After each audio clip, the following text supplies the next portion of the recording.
At approximately 06:21 hours on the 5th of July 2022, a freight train crashed into the rear of another train at 28 miles per hour after passing a red signal near Doncaster.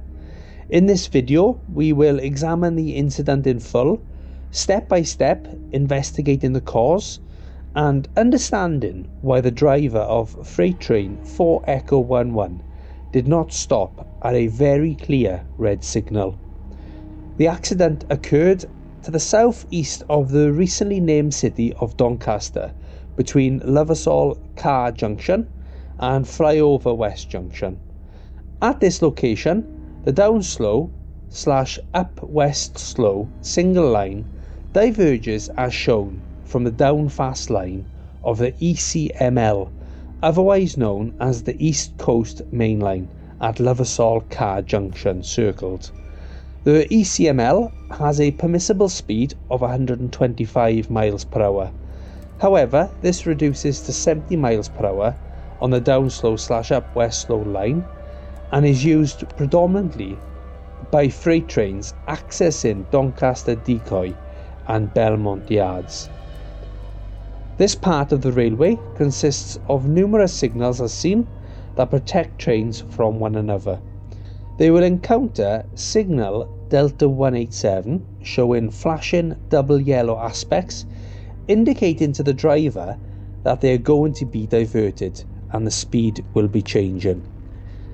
Signal Delta 189 is next, showing a single flashing yellow aspect.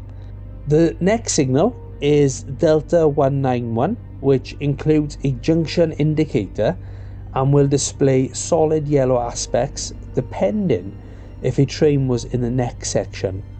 Signal 197, as shown, can also display multiple aspects, but on this occasion was displaying a red at the time of the incident. The accident involved two trains. The first, numbered 4 Echo 11, operated by GB Rail Freight, was a freight train consisting of a Class 66 diesel and electric locomotive with over 35 intermodal wagons. Weighing over 2,112 tonnes, it was travelling from Felixstowe Port to Masborough in Rotherham. The second train number 4 Echo 82, was operated by Freightliner, consisted of a Class 66 locomotive and 29 intermodal wagons. It was also starting at Felixstowe Port but running to Tinsley near Sheffield. On the 4th of July 2022, the driver of 4 Echo 11, who had 32 years experience driving, signed on at 22:09 hours into his 5th consecutive day of working. He drove two trains to various locations and arrived at Peterborough at 02:02 hours, whereby he waited just under 2.5 hours until he travelled by taxi to Peterborough Station, ready to drive train 4 Echo 11 on the 5th of July. At 0500 hours, train 4 Echo 11 departed Peterborough Station 46 minutes early. As required by GB Rail Freight's operating rules, a brake test is required before each journey. However, this was not conducted by the driver. Going north on the ECML, the speed was recorded by the OTDR, the train's data recorder, as travelling faster than the line's recommended speed. However, he had received green aspects at every signal until he approached signal Delta 187, showing a flashing double yellow aspect. At roughly the same time, train 4 Echo 82 was running earlier than expected, slightly ahead. It was expected to arrive at Loversall Car Junction at 06:49 hours, but it actually arrived at 06:08. The plan was to change drivers with another train at Decoy Yard. However, due to 4 Echo 82's early arrival and the other train not having arrived yet, to avoid congestion, the signaller decided to hold the train at signal Delta 207. To protect its rear, The signaller switched the previous signal Delta 197, to show a red aspect. On train 4 Echo 11, the driver was expected to be routed off the ECML onto the down slow / up west line. Signal Delta 187 showed a double flashing yellow aspect, followed by Delta 189 showing a single flashing yellow aspect. The driver acknowledged these by pressing the AWS in 0.3 seconds and 1.2 seconds respectively. He then switched the power handle to the off position, with the train travelling at 68 miles per hour.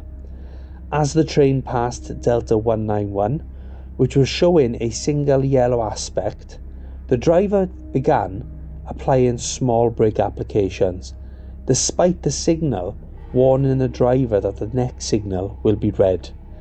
Instead of now applying full brake application, the driver instead applied small brake changes, reducing its speed to 53 miles per hour. On seeing the red aspect at signal Delta 197, the driver acknowledged the signal with an AWS press and now began seeing the taillights of train 4 Echo 82 in the distance, realising the impending collision as he was going way too fast. The driver applied his emergency brakes, but it was too late. At 0621, the train smashed into train 4 Echo 21 at 28 miles per hour. The damage was extensive to not only the train but also the tracks. Train 4 Echo 82 moved forward 10 metres and almost past the next signal. A total of 9 rear carriages were derailed, with the front locomotive of 4 Echo 11 lifting up off the track and through the back of 4 containers as shown. The line was closed for 26 days, with the driver of 4 Echo 11 going to hospital with minor injuries. The RAIB arrived later in the afternoon to investigate the accident. It was clear that the driver had passed the red signal at a very high speed, but they wanted to understand why. When interviewing the driver, he acknowledged that he lost his positional awareness around signal Delta 191. He explained the signal usually displays a less speed restrictive signal of a double yellow aspect, and like countless times before, assumed that it would show the same. However, on this occasion, due to train 4 Echo 82 being held up ahead, signal Delta 19 instead showed a single yellow aspect. The graph you can see shows the speed of earlier trains on that same section of track at earlier times in the year. You can see that the speed is similar. However, on them occasions, there was not a train waiting at a red signal in the track ahead. When the driver did regain his attention and awareness at the red signal and realised the seriousness of the situation, the RAIB also discovered that he used his brakes less effectively, only using the e-brakes right before collision. The RAIB speculated that the loss of awareness and alertness caused the driver to use his brakes as if it was in normal operation instead of the emergency it was. When examining the working history of the driver just before the collision, they speculated that fatigue had a huge part to play. The table shows that at the time of the accident, he had worked 57 hours in 4 days, and unbelievably, if it wasn't for the accident, he was rostered to work until he had completed 97 hours. According to the Managing Rail Staff Fatigue Guidance created by the ORR, staff should work no more than 3 consecutive night shifts of more than 8 hours long, or 55 hours in consecutive days. The RAIB found that GB Rail Freight did not manage this effectively for its employees. Even though fatigue was the main factor in causing the driver to lose awareness, the RAIB wanted to understand why there weren't any safety devices in place to stop this from occurring.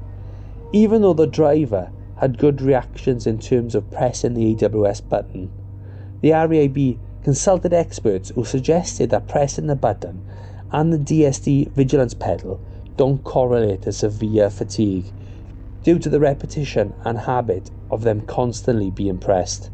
After digging, they discovered that the TPWS, otherwise known as the Train Protection Warning System, was not installed at signal Delta 197. However, it was concluded that this would only have activated the brakes 4 seconds before the driver did, and still the collision would have taken place. The RAIB made many recommendations, including making GB Freight conduct research into ways to improve train drivers' alertness and attention. The RAIB wanted to understand how fatigue could affect train drivers at various locations, and how the current roster can lead to a decrease in attention spans. This was an accident like so many before that could easily have been avoided. Thanks for watching, and please subscribe for more real life horror videos.